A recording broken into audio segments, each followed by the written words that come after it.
যে ব্যক্তি আপনার জীবন থেকে চলে গিয়েছে সে এখন আপনার জীবনে ফেরত আসতে চাচ্ছে।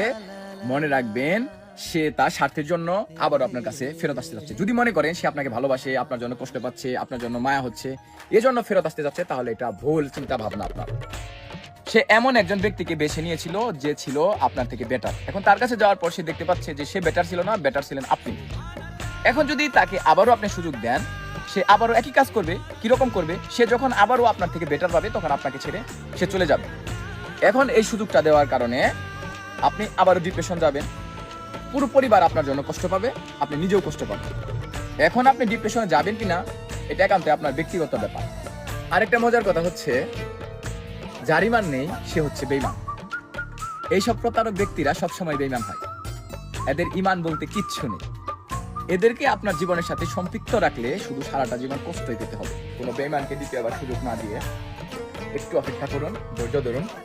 সৃষ্টিকর্তা অবশ্যই আপনাকে উত্তম জীবন সঙ্গী উপহার দেবেন।